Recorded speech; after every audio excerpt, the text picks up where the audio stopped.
Item ಯಾವುದೇ ಇರಲಿ try ಮಾಡಿ ಆಚಿ ಚಿಕನ್ ಮಸಾಲಾ. ಇನ್ನು ಈ ಬಿಡದಿ ಭೂ ಸ್ವಾಧೀನದ ಕಿಚ್ಚು ಬೆಂಗಳೂರಲ್ಲಿ ಜೋರಾಗಿದೆ. ಈಗ ಟೌನ್ಶಿಪ್ ವಿರೋಧಿಸಿ ಬಿಜೆಪಿ ಬೃಹತ್ ಪ್ರತಿಭಟನೆಯನ್ನ ಮಾಡ್ತಾ ಇರೋದು. ಫ್ರೀಡಂ ಪಾರ್ಕ್ ನಲ್ಲಿ ಬಿಜೆಪಿ ನಾಯಕರ ಪ್ರೊಟೆಸ್ಟ್ ನಡೀತಾ ಇದೆ.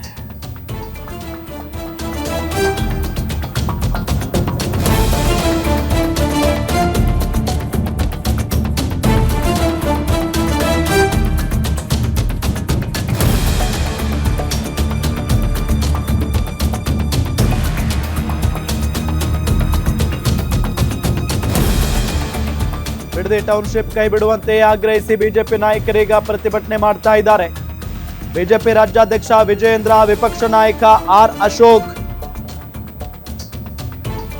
ಪರಿಷತ್ ವಿಪಕ್ಷ ನಾಯಕ ಛಲವಾದಿ ನಾರಾಯಣಸ್ವಾಮಿ, ಸಿಟಿ ರವಿ, ಸುರೇಶ್ ಕುಮಾರ್, ಮುನಿರತ್ನ,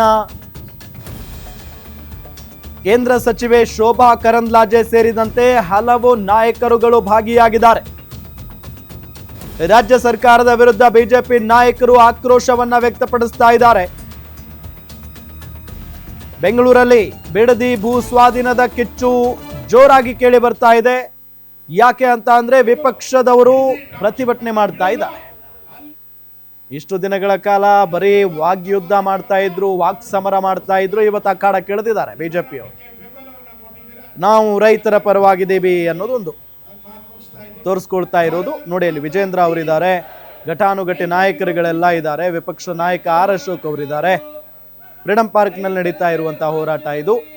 ಬಿಜೆಪಿ ರಾಜ್ಯಾಧ್ಯಕ್ಷ ವಿಜೇಂದ್ರ ಅವರ ನೇತೃತ್ವದಲ್ಲಿ ಬಿಡದಿ ಟೌನ್ಶಿಪ್ ಕೈ ಬಿಡಬೇಕು ಅನ್ನೋದು ಆಗ್ರಹ. ಯಡಿಯೂರಪ್ಪನವರು ಇದ್ದಾರೆ ಹೋರಾಟದಲ್ಲಿ. ಬಿಡದಿ ಟೌನ್ಶಿಪ್ ಅನ್ನ ಬಿಡಲು ಅಲ್ಲಿವರೆಗೂ ಬಿಜೆಪಿ ರೈತರ ಪರವಾದಂತಹ ಹೋರಾಟವನ್ನ ಅಷ್ಟೊಂದು ಸಂಖ್ಯೆಯಲ್ಲಿ ಬಂದು ಈ ಹೋರಾಟಕ್ಕೆ ಬೆಂಬಲವನ್ನ ಕೊಟ್ಟಿದ್ದೀರಾ. ನಿಮ್ಮೆಲ್ಲರಿಗೂ ಧನ್ಯವಾದವನ್ನು ಹೇಳಿ ನನ್ನ ಮಾತು ಮುಗಿಸ್ತಾ ಇದ್ದೀನಿ. ಭಾರತ್ ಮಾತಾ ಕೀ. ಮಾಡಿದ್ದೀರಾ, ರೈತರನ್ನ ಕೊಲೆಗಾರರಾಗಿ ಮಾಡಿದ್ದೀರಾ. ನೀವೇನಾದ್ರೂ ರೈತರನ್ನ ಒಬ್ಬ ರೈತರನ್ನ ಮುಟ್ಟಿದ್ರು ಕೂಡ ನಿಮ್ಮನ್ನ ನಾವೆಲ್ಲ ಯಾವ ಪೊಲೀಸ್ ಸ್ಟೇಷನ್ ಮುತ್ತಿಗೆ ನೀವು ಅರೆಸ್ಟ್ ಮಾಡ್ತೀರಾ, ಪೊಲೀಸ್ ಸ್ಟೇಷನ್ಗೆ ಮುತ್ತಿಗೆ ಹಾಕ್ತೀರಿ, ಎಸ್ಪಿ ಆಫೀಸ್ಗೆ ಮುತ್ತಿಗೆ ಹಾಕ್ತೀರಿ. ರೈತರನ್ನ ಏನಾದ್ರೂ ಮುಟ್ಟಿದ್ರೆ ಎಚ್ಚರಿಕೆ ಅನ್ನೋ ಮಾತನ್ನು ಕೂಡ ಆ ಎಚ್ಚರಿಕೆಯನ್ನ ಕೊಡ್ತಾ ಇದ್ದೀವಿ. ನಾನು ನಿನ್ನೆ ಅವ್ರ ಮನೆಗಳಿಗೆಲ್ಲ ಭೇಟಿ ಮಾಡಿ ಅವರಿಗೆ ಧೈರ್ಯ ತುಂಬಿದ್ದೀನಿ. ರೈತರನ್ನ ಬೇರೆ ಬೇರೆ ಮಾಫಿಯಾಗಳು ಸರ್ಕಾರ ಚಲಾಯಿಸ್ತಿದ್ವು. ಆದ್ರೆ ಇವತ್ತು ಮೊದಲ ಬಾರಿಗೆ ಕರ್ನಾಟಕ ರಾಜ್ಯದಲ್ಲಿ ಭೂ ಮಾಫಿಯಾ ಖುದ್ದು ಸರ್ಕಾರ ಚಲಾಯಿಸ್ತಾ ಇದೆ. ಅಣ್ಣ ತಮ್ಮಂದ್ರು ಇಬ್ರು ಭೂ ಮಾಫಿಯಾದ ದೊಡ್ಡ ಲೀಡರ್ಸ್. ಅವ್ರಿಗೆ ಒಟ್ಟು ಬೆಂಗಳೂರಿನ ಜಮೀನ್ ಬೇಕು, ಯಾರ್ದೇ ಜಮೀನು ಇರ್ಲಿ ಕಿತ್ಕೋಬೇಕು. ಇದು ಇಲ್ಲಿ ಇವತ್ತು ನಡೀತಾ. ಭೂ ಮಾಫಿಯಾ ಸರ್ಕಾರ ನಡೆಯಕ್ಕೆ ನಾವು ಬಿಡಲ್ಲ. ಇಬ್ರು ಗೂಂಡಾಗಿರಿ ಮೊನ್ನೆ 30ನೇ ತಾರೀಕು ಏಪ್ರಿಲ್ ಅಲ್ಲಿ ಮೀಟಿಂಗ್ ಮಾಡಿದ್ರಿ.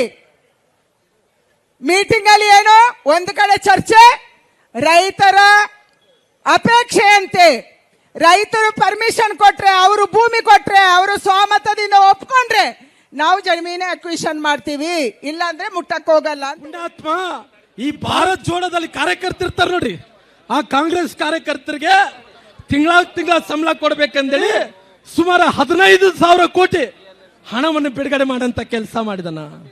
ರೈತರು ಸತ್ರೆ ಅವ್ರಿಗೆ ಲೆಕ್ಕಿಲ್ಲ, ರೈತರು ಇವತ್ತು ತೊಂದರೆನಲ್ಲಿದ್ರೆ ಲೆಕ್ಕಿಲ್ಲ, ರೈತರು ಗುಳೆಯಾಗಿ ಹೋಗ್ತಿದ್ರೆ ಲೆಕ್ಕಿಲ್ಲ, ಜಾನುವಾರುಗಳಿಗೆ ಮೇವಿಲ್ಲದ್ರೆ ಲೆಕ್ಕಿಲ್ಲ, ಬೆಳೆ ನಷ್ಟ ಆದ್ರೆಗಳು ಪರವಾಗಿಲ್ಲ, ಯಾವ್ದು ಲೆಕ್ಕಿಲ್ಲಾರ್ದಂತೆ ಸುಮಾರು 15,000 ಕೋಟಿ ರೂಪಾಯಿ ಭಾರತ್ ಜೋಡದಲ್ಲಿದ್ದಂತ ಯುವಕರಿಗೆ, ಅವ್ರ ಕಾರ್ಯಕರ್ತರಿಗೆ ಸಂಬಳ ಕೊಡಂತ ಕೆಲಸ ಈ ಸರ್ಕಾರ ನಡ್ಕೊಂತ ಇದೆ.